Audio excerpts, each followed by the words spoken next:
만드셨지만 인간은 이 아름다운 세상을 죄악된 삶을 통해 이렇게 오염시켜 왔습니다. 하나님이 창조된 이 세상에 내렸던 첫 번째 큰 심판은 지난 시간에 말씀드렸던 노아의 홍수였습니다. 노아 시대는 어떤 시대였을까요? 그 시대는 홍수로 세상이 덮이기 전에 이미 죄악으로 가득한 세상이었습니다. 그들은 하나님을 믿지도 경외하지도 또 철저하게 하나님의 죄에 대한 심판도 무감각하고 무시하며 그저 이 땅에서 육체적인 삶의 즐거움만을 누리고 쾌락을 즐기며 이 땅에 집중하는 삶이었습니다. 그들에게는 좀 미래나 영원한 세계에는 관심들이 없었던 것들을 보게 되어집니다. 그러나 그 시대의 가장 큰 문제는 하나님의 믿음의 자손들이었던 셋의 후손들이 믿지 않는 가인의 후손들과 함께 결혼함으로 셋의 후손과 죄악된 가인의 후손들이 섞이면서 짬뽕이 되어버리고 그러면서 경건한 하나님의 후손들이 사라져버린, 그래서 세상을 바꿀 수 있는 영적인 하나님의 사람들이 노아의 가족 외에는 남지 않았다는 거죠. 소금이 한 줌도 아니고 몇 알밖에 남지 않은 것이죠. 자, 그래 하나님께서는 그 시대를 바꿀 수 있는 하나님의 사람들이 없기에 그 세상을 다시 리셋을 하신 거예요. 다시 바꾸어 버리신 것이죠. 노아 홍수 이후에 성경에서 하나님이 세상을 크게 심판한 두 번째 사건은 오늘 우리가 읽은 성경을 많이 읽고 또 신앙생활을 오래 한 성도들이라면 늘 생각해보는 이 소돔과 고모라 유황불의 심판을 오늘 우리가 볼 수 있는 것이죠. 두 번째 큰 심판이죠. 여러분이 소돔과 고모라 지금으로부터 약 3,900여 년쯤 전 아주 고대 시대죠. 이 고대 시대에 도대체 이 소돔과 고모라 지금처럼 문명이, 과학이, 의학이 발전하지 않았던 그 원시적인 시대 아니겠어요? 그런 시대에 도대체 그들은 어떤 죄악들을 저질렀기에 하나님이 그토록 무서운 이 불의 심판을 내리셨을까? 그래서 저는 이 시간에 여러분과 함께 이 소돔과 고모라의 시대상을 창세기를 통해 함께 좀 먼저 조명을 좀 해보려고 합니다. 여러분이 이 시대 사람들, 그 시대 사람들은 노아의 시대나 소돔과 고모라나 지금 오늘 살아가는 저와 여러분의 시대나 별반 차이가 없어요. 그들도 먹고 마시는 삶을 살았어요.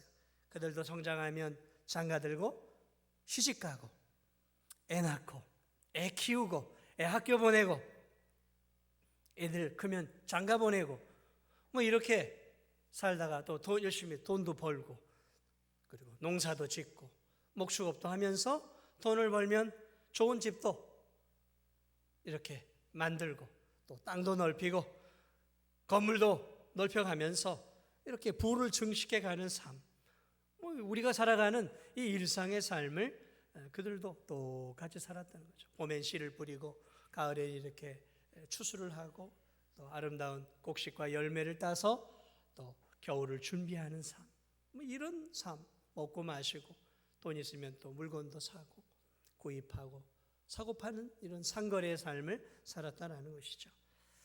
그러나 여러분, 오늘 이 본문을 통해서 저는 이 소돔과 고모라가 도대체 왜 하나님의 진노의 심판을 받아야만 했는가? 도대체 이 시대상은 어떤 시대였는가? 그 시대를 함께 살펴보려고 합니다. 여러분, 이 소돔성의 첫 번째 특징은 물질을 사랑하는, 그래서 물질을 사랑하고 물질을 숭배하는 물질 만능주의, 황금 만능주의 사회였어요. 별다른 거 아니에요. 물질을 우상화 여기고 물질을 사랑하고 물질을 붙잡고 사는 물질 만능주의, 황금 만능주의 사회였다라는 거죠.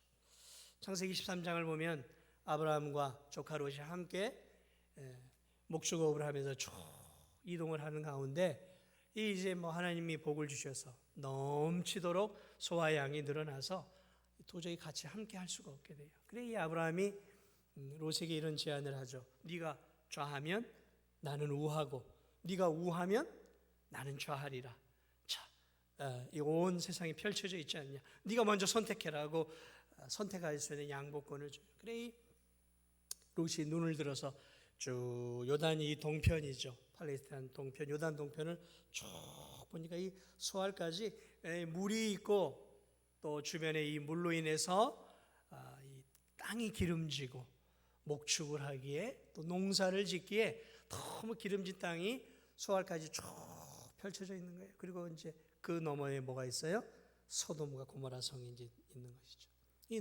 이 롯이라고 하는 사람에게는 아브라함과 좀 달리 하나님을 믿는 사람이었지만 야망이 있었어요. 어떤 야망이 있었냐면 한번 잘 살아보리라. 한번 번듯하게 내가 한번 성공한 인생이 되리라 하는 이 아브라함과는 조금 다른 하나님의 자녀였지만 세상적인 그런 어떤 강한 성공을 갈망하는 그러한 하나님의 사람이 롯이었어요. 그러니 딱 보니까 이 물이 쫙 있고 주변이 기름진 땅을 당연히 목축업을 하니까 선택을 했겠죠. 그래 이 롯이 부자가 되기를 소망한 그는 그 비옥한 땅을 선택을 하게 되어지고 아브라함은 그냥 그 가나안 땅에 이제 남아 있게 되어지게 되어지죠. 그래 이 물이 넉넉하고 땅이 기름진 거기서 이렇게 목축을 하면서 쭉 따라가는 거죠. 따라가다 보니까 거기서 이제 뭘 만나게 되냐면 아주 부유한 성을 만나게 돼요. 그 성이 소돔성이었어요.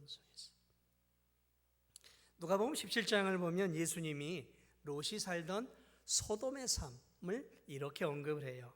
거기는 먹고 마시고 사고 팔고 심고 집을 짓더니라고 예수님이 이 소돔 시대의 사람들의 일상의 삶을 이야기해요. 그러니까 이 그들의 일상의 삶은 오늘을 사는 저와 여러분의 삶과 아무런 차이가 없어요. 사고 팔고 이거 뭐 상거래 아니에요.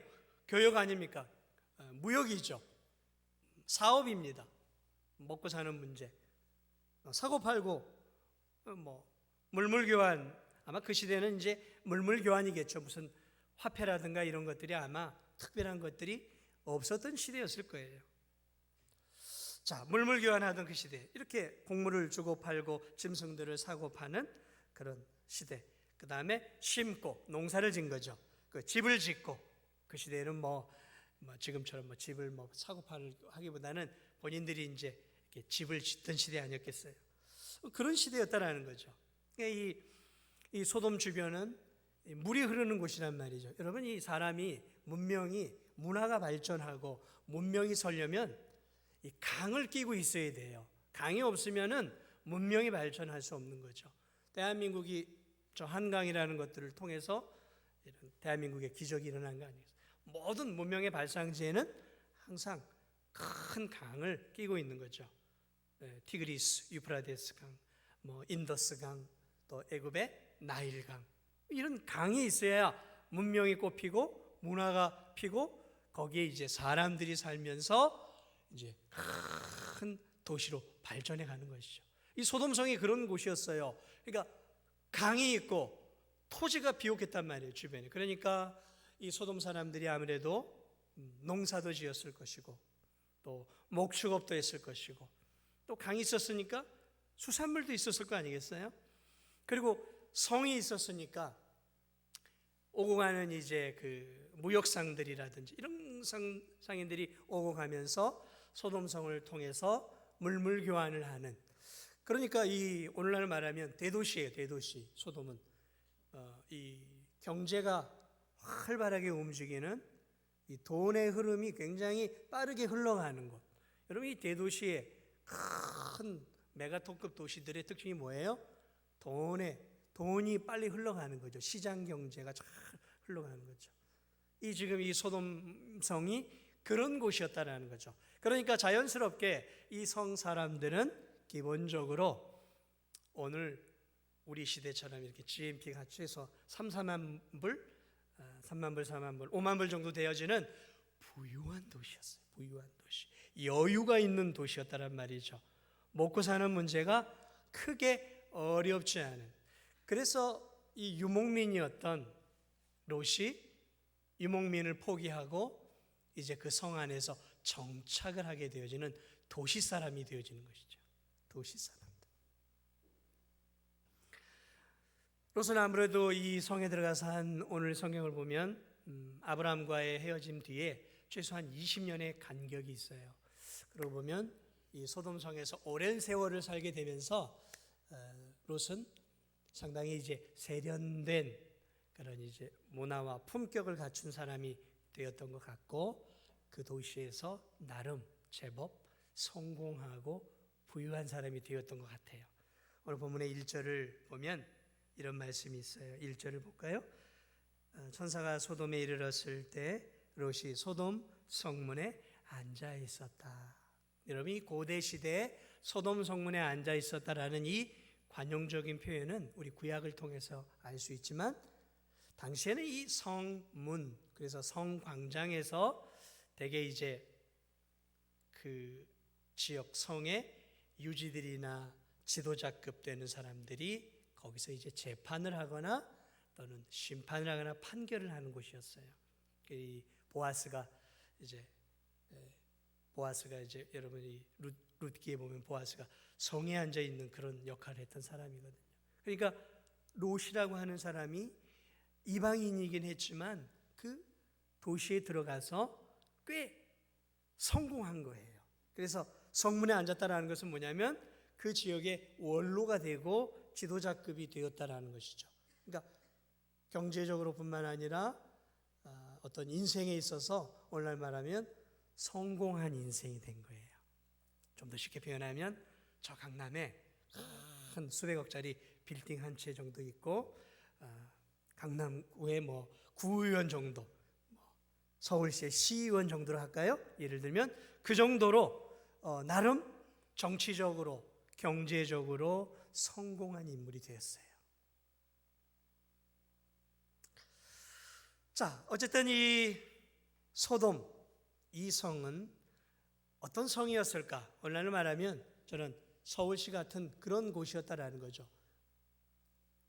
물질이 가득한 곳, 그런 어떤 자본이 축적되고 시장 경제가 굉장히 활성화되어져 가는, 그래서 물물교환이 활성화되어지는 물질 만능주의, 자본주의 사회였어요. 이미 이 소돔성은 자본주의 사회였어요. 자본주의, 시장 경제가 활발하게 움직이는 사회.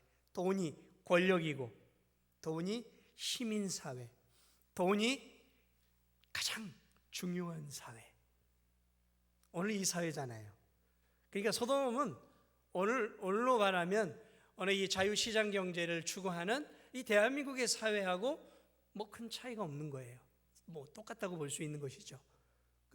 뭐 어떤 문화적인 차이나 문명의 어떤 의학이나 과학의 그런 부분들은 그때는 좀 뒤처졌을지 모르지만, 본질적으로 그 사회는 돈이 힘이고 돈이 권력이고 돈이 그들이 추구하는, 믿지 않는 사람들이 추구하는 인생의 목표고 성공의 지향점이었어요. 지향점이었어요. 그렇죠. 오늘날 이 시대 대한민국이 그거 아닙니까? 돈이 우상이잖아요. 돈이 있어야 성공했다라고 우리는 인정을 해주잖아요. 뭐 좋은 자리에 앉으면 뭐예요? 돈이 없으면 뭐 인정 안 해주잖아요. 이 시대에도. 얼마나 뭐 권력도 그렇고 다 돈하고 얽혀 있어요. 권력과 돈, 명예와 뭐 학문, 뭐 이런 게 다 돈과 얽혀 있잖아요.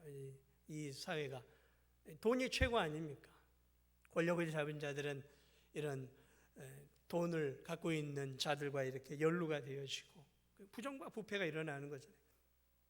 요즘 양신문 뭐 뉴스에 요즘 뭐죠 성남시 저 대장동 사건 뭐 화천대유 아시잖아요. 그냥 뭐예요? 돈 아닙니까? 이 수천억이 지금 이게 지금 검은 돈이 지금 어떻게 움직여 갔는지 이게 지금 엉망이죠. 집값 폭등의 원인이 그런 데 있었던 것이죠. 이 정상적인 루트를 통해서 이렇게 건물이 지어진 게 아니라 보이지 않는 곳에서 이렇게 암흑 거래가 되어지니까 그런 아파트 값들이 폭등할 수밖에 없는 거 아니에요. 돈 문제예요. 돈 문제.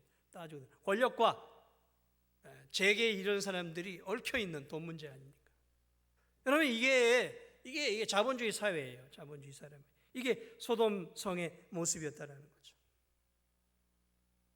그러므로 소돔 성의 첫 번째 중요한 특징은 바로 물질을 대단히 사랑하고 물질을 숭배하고 황금 만능, 물질 만능, 물질, 돈이면 다 되는 세상. 그래서 돈을 추구하는 그런 사회가 소돔과 고모라의 시대였다라는 거죠. 두 번째, 이 롯이 살고 있었던 소돔성의 중요한 특징이 뭐냐면 육체의 욕망을 따라 사는 쾌락과 향락의 사회였어요. 육체의 욕망을 위한 쾌락과 향락의 사회. 여러분, 이 소돔은 성이었어요. 성. 고대 도시에 많은 사람들이 사는 곳은 대개 이렇게 성벽을 쌓았죠. 높이 성벽을 쌓았습니다. 왜냐하면 이제 그 안에서 사람들이 안정적으로 살아가려면 그런 이제 보호막이 필요한 거 아니겠습니까? 그리고 그런 성의 안에는 언제나 크든 작든 왕이 있었고 왕 아래 신하와 또 군사력이 있죠. 그리고 그 안에 사는 사람들은 열심히 일해 돈을 벌면 세금을 이제 왕에게 내는 것이죠. 그럼 왕은 그 세금을 가지고 군사력을 통해서 그 성을 보호하는 거예요. 그 성 안에 있는 사람들을 보호하는 거죠. 오늘 이 시대의 축약판이에요. 축약판이죠. 그렇게 살아가는 것이죠. 여러분, 이 유목민, 이 롯은 원래 아브라함같이 유목민이었어요. 지금도 저 중동이나 이런 데는 베두인족이라고 해서 유목민이죠. 이렇게 정착하지 않고 텐트를 치고 이렇게 양과 소를 데리고 이렇게 쭉 다니잖아요. 저 몽골에도 가보니까 거기도 여전히 유목민들이 있어요. 그래서 텐트를 치고 기름진 땅에 이제 텐트를 한 다리고 두 다리고 치면 거기서 이제 소와 양들이 이제 배부르게 풀을 다 뜯어 먹죠. 그러면 이제 또 소와 양들을 데리고 텐트를 걷고 또 이제 기름진 곳을 향해 이렇게 이동하는, 그게 롯의 삶이었어요. 그런데 이 롯이 이제 그런 삶을 이제 내려놓고 안전한 성 안으로 들어간 것이죠. 왜냐하면 유목민의 삶의 가장 위험한 특징이 뭐냐면 적들이 덤벼들면 수십 년간 쌓아 올린 재산을 한순간에 다 빼앗길 수 있잖아요. 성도 없잖아요. 군사력도 없잖아요.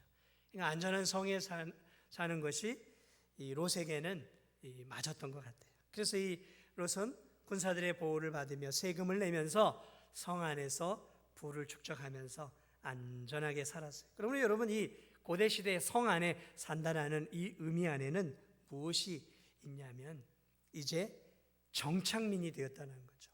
그러므로 그 성 안에서 이제 안전하게 살아가는, 부유하게 살아가는 GNP 2만 불에서 5만 불 정도 되어지는 이런 소돔성 안에서 사람들이 이제 무엇을 추구하게 되겠냐라는 거죠. 여러분, 돈이 많으면 뭘 하겠어요? 돈이 많은 우리 성도들이 할지라도 돈이 많으면 당장 뭘 생각하겠어요? 더 큰 집 사야지, 더 많은 땅 사야지, 또 가보지 않은 어디 여행도 가야지, 내가 먹어보지 못한 거 뭐도 먹어봐야지, 다 그런 생각 아니겠어요? 우리가 돈이 많으면? 아닌가요? 돈이 많으면 내가 하나님 앞에 헌금을 팍팍 해서 선교헌금, 죄송합니다. 제가 우리 성도들을 내가 조금 신앙을 조금 낮게 모았습니다. 일반적으로 사람들은 그렇지 않아요. 돈이 많으면 뭐 해요? 이거 이제 어디다 쓸까? 그러니 뭐 사람들이 하는 게 뭐가 있어요? 처음에는 더 큰 집을 사겠죠. 또 땅도 넓히겠죠. 뭐 양과 소도 또 많이 키우겠죠. 그러나 사람이 거기에 멈추지 않아요. 안정된 삶을 살기 시작하면 이제 이 돈이 많으면 돈 가지고 내가 뭘 먹지? 이제 먹어보지 못했던 비싼 음식들을 먹고 싶어 하는 거예요. 먹어보지 못했던 것들, 가보지 않았던 거, 자녀들 키우느라고 등골 휘도록 일했는데 이제 노년이 되니까 돈은 있어요. 그러면 이제 뭘 하게 돼요? 내가 이제 여행을 좀 다녀야 되겠다. 여행에 눈을 뜨게 되는 거죠. 그래서 뭐 안 가본 지역들도 가보고 나라들도 가보게 되어지고, 또 뭘 하게 돼요? 안 사본 것들. 예전에는 돈이 없을 때 자식 키울 때는 못 사봤던 비싼 뭐 샤넬 뭐 백이라든지 루이비통 같은 뭐 그런 뭐 이런 이런 것들도 이제 내가 걸쳐보고 싶어하는 욕심들이 생겨나는 거예요. 이 대한민국이 사치왕국이잖아요. 저는 유럽에서 아주 돈 많은 사람들 아니면 안 사는 뭐 무슨 루비통이니 뭐 샤넬이 고가품들은 뭐 우리 막 대한민국 사람들은 막 서로 살려고 줄을 서. 유럽 사람들은 우리나라 사람을 참 이상하게 생각한대요. 아니 뭐 저게 뭐 저렇게 좋다고 저렇게 막 새벽같이 줄을 서가지고 막 덤벼들고 사는가. 우리나라 사람들이 가난했잖아요. 없이 살았잖아요. 근데 지금 어때요? 살만한 세상이 됐어요. 다들 집 한 칸씩 갖고 있어요. 이제 주머니에 돈도 좀 있어요.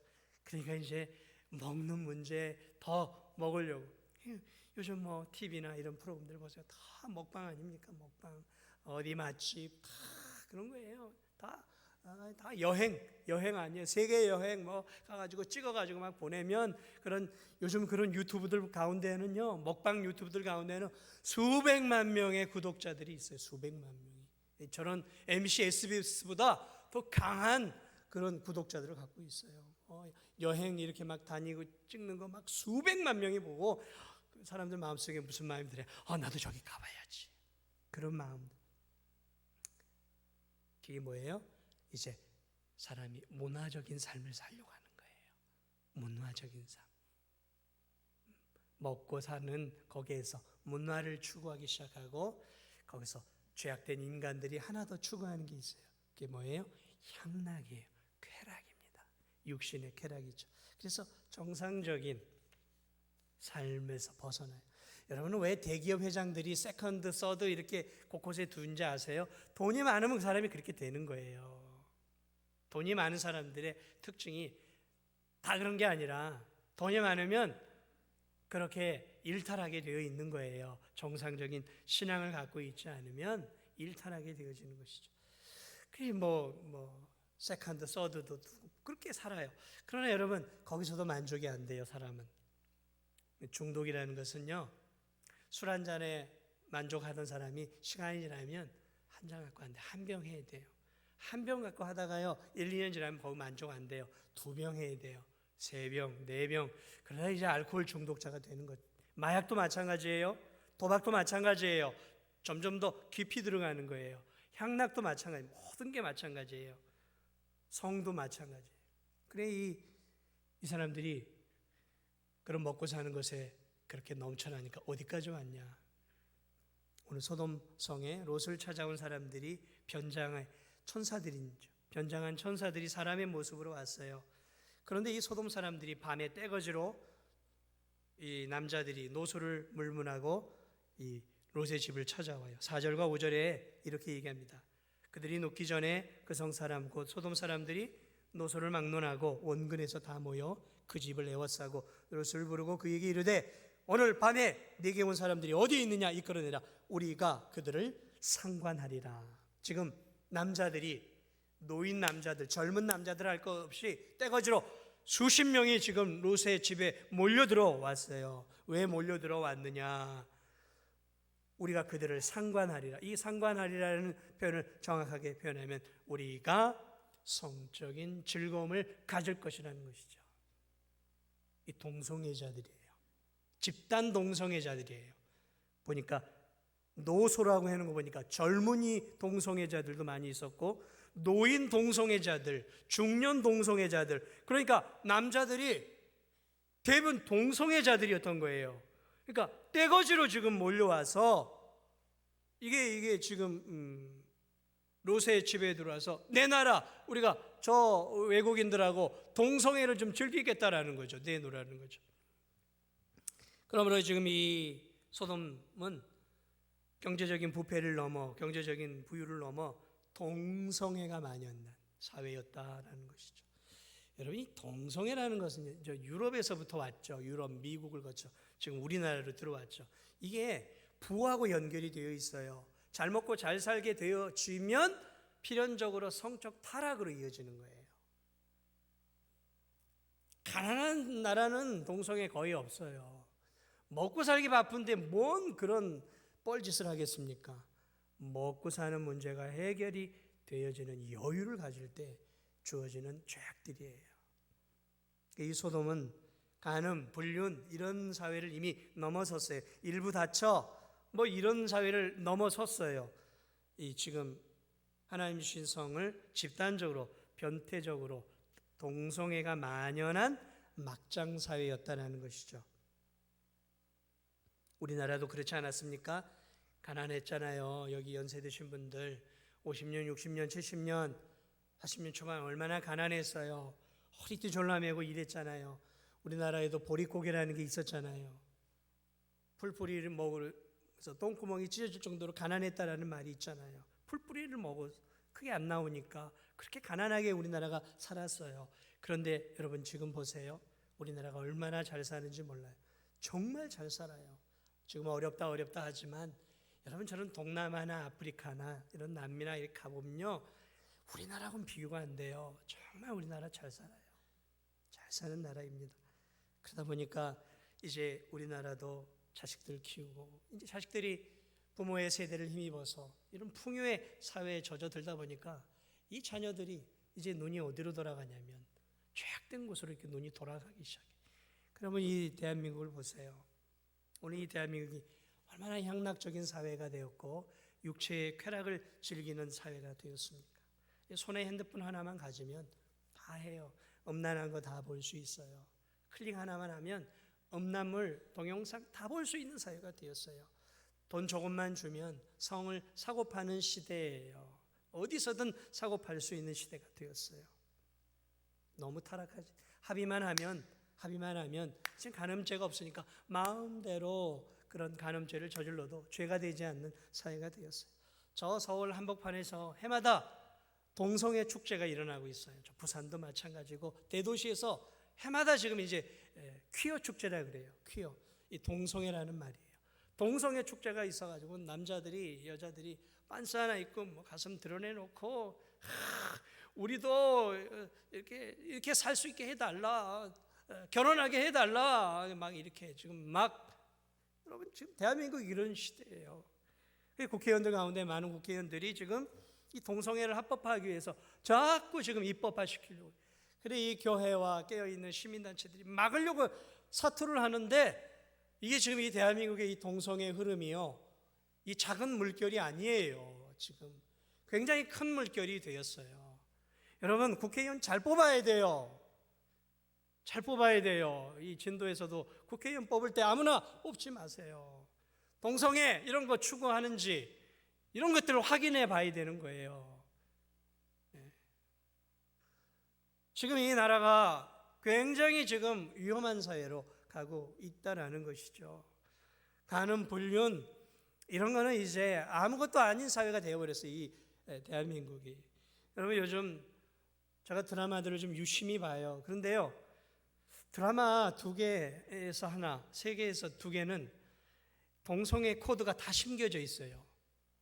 동성애가 은근슬쩍 또는 노골적으로 아름답게 동성애가 다 들어가 있어요. 드라마 3개 중에 2개 중에 하나는 동성애 코드가 다 심겨져 있어요.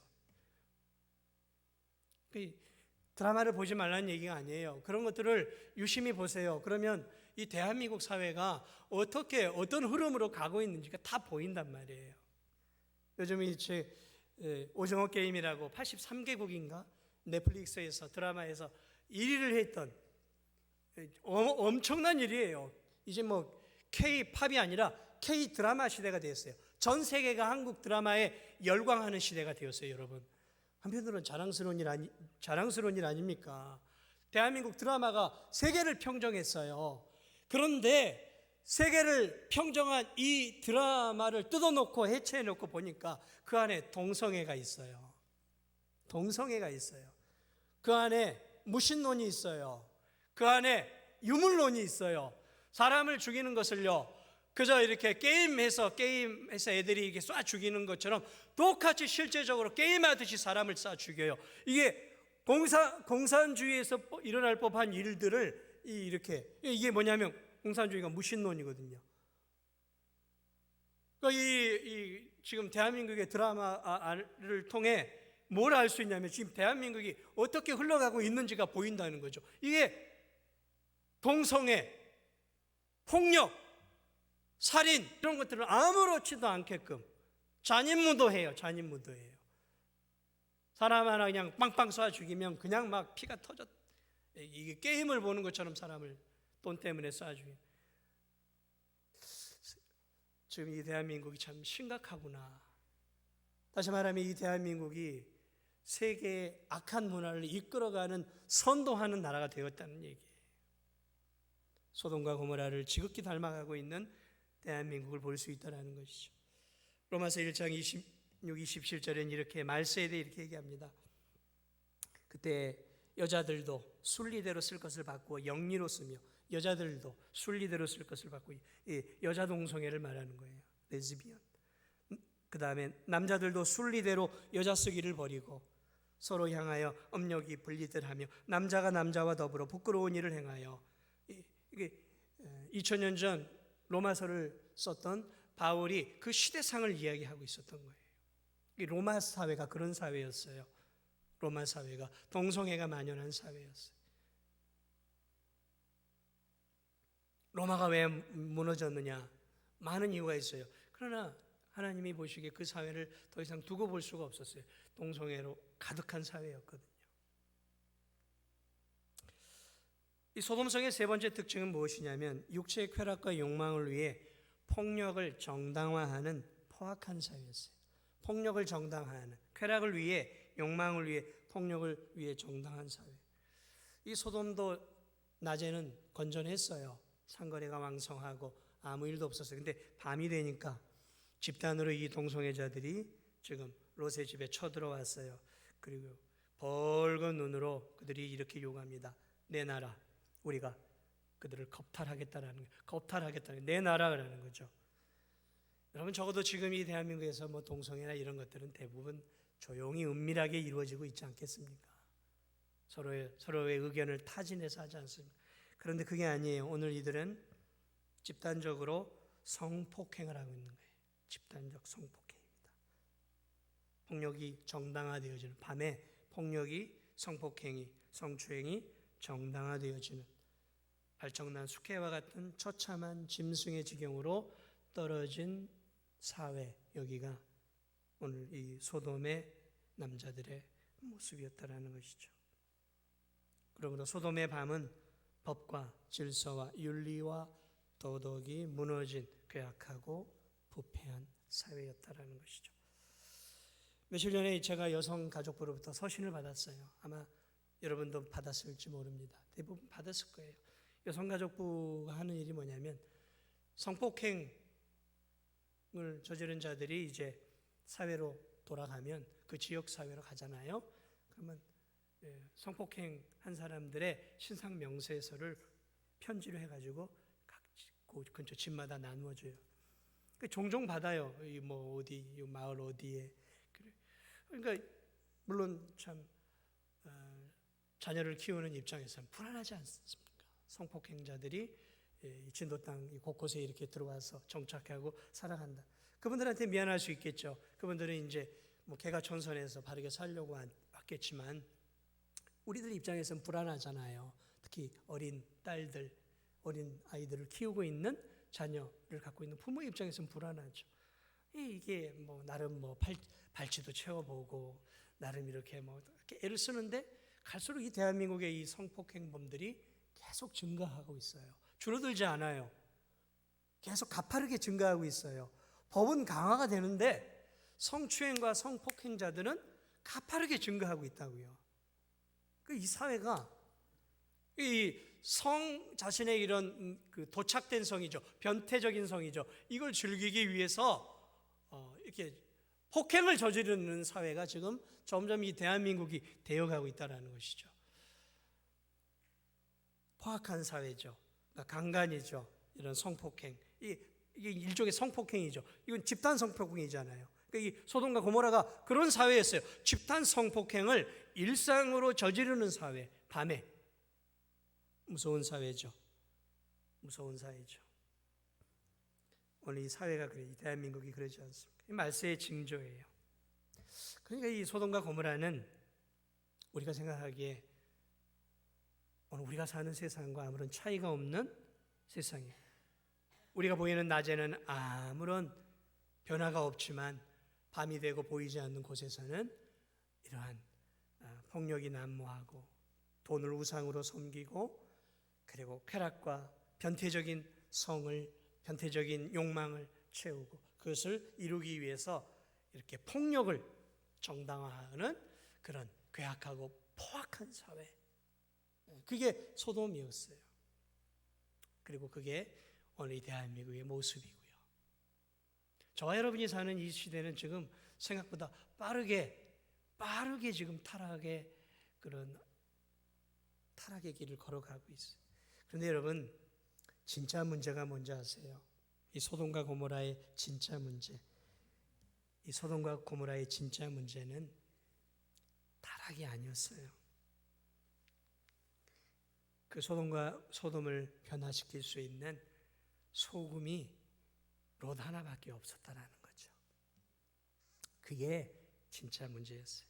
그런데 그 롯마저도 소돔성에서 자신의 구원은 지켜냈는지 모르지만 하나님의 자녀다운 삶을 전혀 살지 못했어요.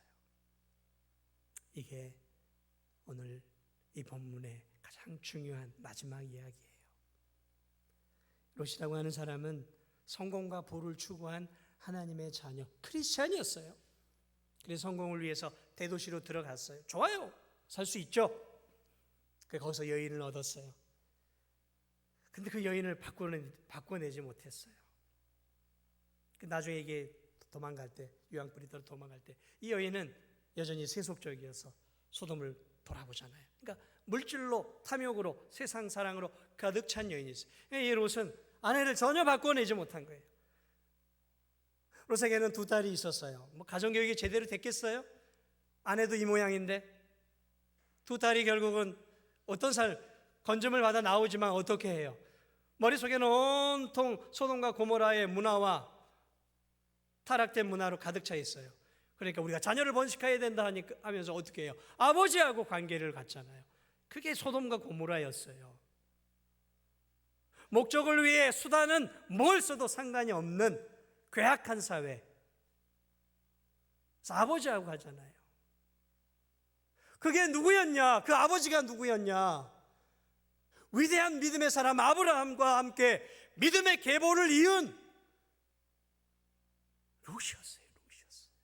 하나님의, 그 시대에 하나님이 특별히 사랑한 하나님의 사람이었어요. 그런데 아무런 영향력을 미치지 못했어요. 맛을 잃어버린 소금으로 살았어요. 맛을 잃어버린.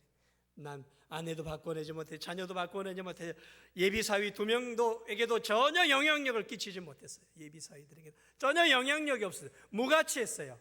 그러니 그 사회에서 인정을 받겠냔 말이죠. 소돔 사람들이 와서 비켜라 하면서 이 롯을 밀쳐버리잖아요. 인정을 못 받았다는 얘기예요. 높은 자리에 올라갔긴 했겠지만 탐욕과 욕망에 젖은 사람들에게 전혀 인정을 받고 있지 못한 모습. 하나 남은 거예요. 그 성 안에 겨우 예수님 믿는 사람은 하나였어요. 그런데 그 하나도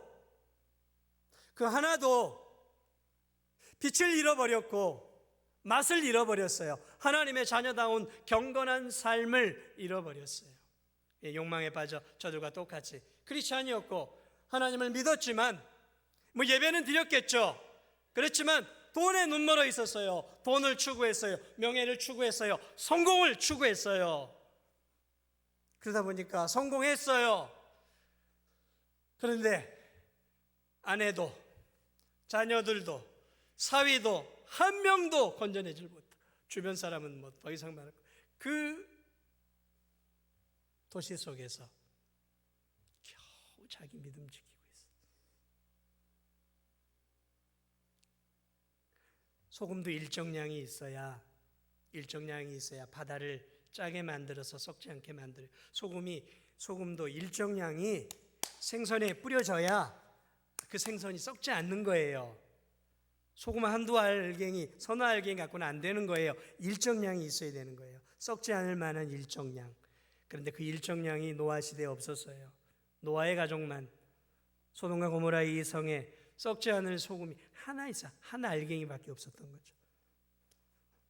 사랑하는 여러분, 오늘 우리 진도 땅은 어떨까요? 우리 이 시대 하나님이 저와 여러분을 구원해 주셨어요. 사랑하는 여러분, 우리가 구원받은 것으로 만족하며 살면 안 돼요. 하나님이 우리를 구원해 내신 것은 그저 저 천국만 보내주기 위해서가 아니라 이 땅에서 빛과 소금처럼 살고 죄악된 이 세상을 바꾸어내라고 저와 여러분을 먼저 부르셨어요. 예수님이 제자들 향해서 얘들아, 너희는 세상의 소금이야.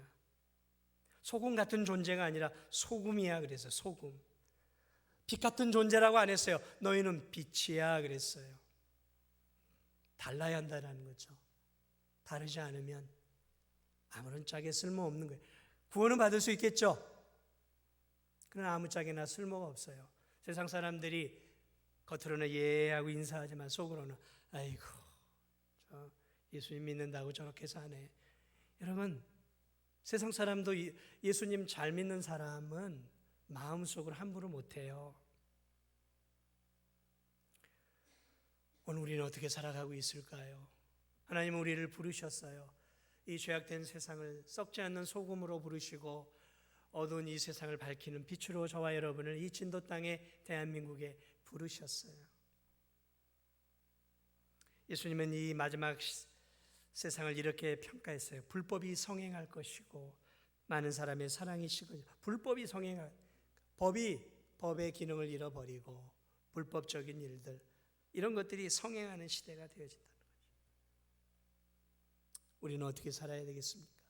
디모데전서 4장 7절이 이렇게 얘기합니다. 경건에 이르도록 내 자신을 연단하라. 경건은 범사에 유익하니 금생과 내생에 약속이 있느니라. 경건에 이르기를 힘쓰라는 거죠. 죄악된 세상 속에서 먼저 우리가 해야 할 일은 우리의 신앙을 지켜내는 것이 우선이죠. 경건에 힘써야죠. 세상 사람과 똑같은 황금 만능주의, 물질 만능주의, 돈이 최고야, 성공이 최고야, 올라서는 게 최고지, 이런 관점을 가지고 이 땅에 살아가면 우리도 롯과 같이 아무런 짝에 쓸모없는 그저 영향력 없는 그런 맛을 잃어버린 소금으로 그럼 먼저 우리가 경건에 이르길 힘써야 돼요. 하나님의 자녀답게 사셔야 돼요. 하나님의 자녀답게 사세요. 이 시대에 자꾸 요구하는 게 뭐예요?